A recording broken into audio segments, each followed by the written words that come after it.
Benoît Cassan. Je suis agriculteur dans une commune Signan-la-Rotonde. Je suis installé depuis la fin des années 90. Rémi Pulvérail, moi ça fait 25 ans que je suis dans le secteur des arômes et des parfums. J'ai créé mon entreprise en 2014 en Haute-Savoie, l'Atelier français des matières, où on a commencé à s'intéresser aux nouvelles technologies d'extraction végétale.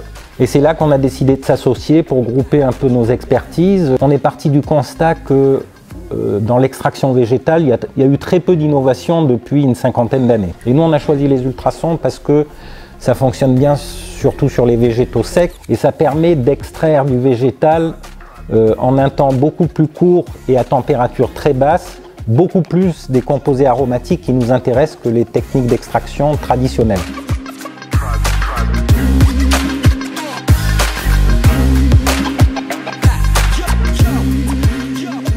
Je crois qu'il n'y a pas de parcours type.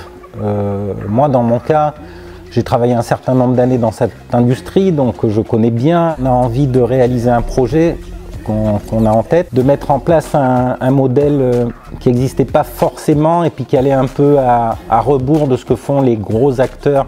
Les qualités, il en faut beaucoup, probablement. Je pense qu'il faut d'abord avoir une passion, il faut être curieux, il faut aimer les gens. Parce que quand on crée son projet, son entreprise, le plus important c'est l'humain. Il faut être un peu fou aussi, parce qu'on ne sait jamais trop de quoi demain va être fait, mais voilà, bon, il ne faut pas trop y penser en fait. Pour moi, l'entrepreneuriat, déjà, quand on est agriculteur, on touche un petit peu à tout, donc on est entrepreneur de manière naturelle. Ça fait partie de mes gènes. Et puis, entreprendre, c'est aussi... il y a eu la transmission de mes parents. On essaie de faire évoluer ce qu'on nous a transmis.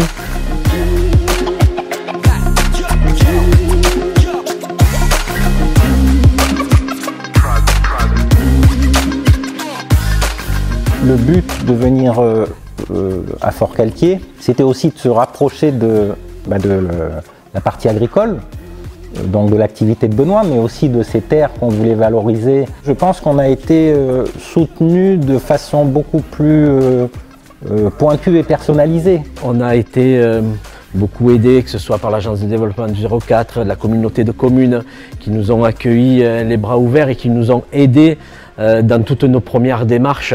Et tout ça, ça a été fondamental. Ça a simplifié beaucoup notre implantation.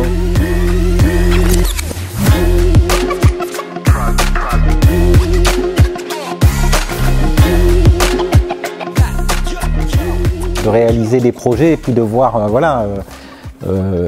cette unité de fabrication naître, embarquer une équipe autour du projet, à former, à recruter, à transmettre ce qu'on sait faire. De pouvoir intéresser les filières agricoles. On voit aujourd'hui certains producteurs qui viennent nous interpeller, donc ça veut dire qu'on a quand même conquis le cœur de certains producteurs et qui croient un petit peu, qui croient en nous.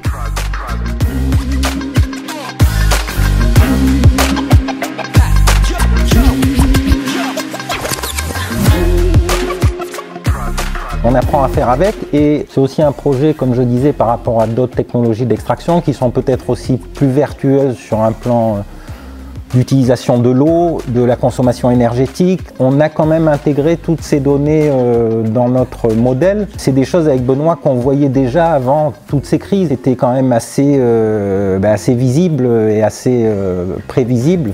Avoir une vision de l'agriculture par rapport à l'utilisation des déchets, toutes ces choses-là, moi je veux aller vraiment vers ça.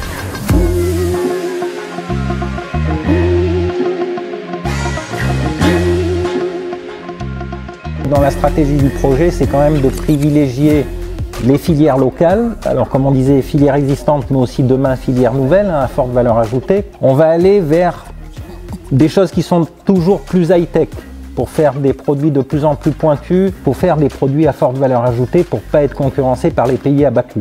L'évolution de l'outil actuel, avec des embauches à venir certainement assez rapidement. On valorisera en majorité le terroir du 0,4, éventuellement du 0,5, s'ils sont sympas.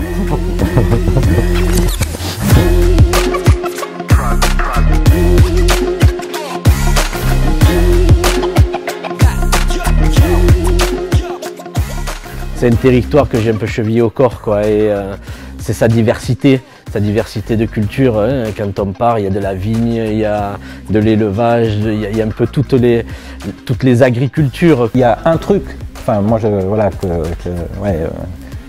où je viens d'ailleurs un peu systématiquement, c'est la librairie du Bleuet à Banon.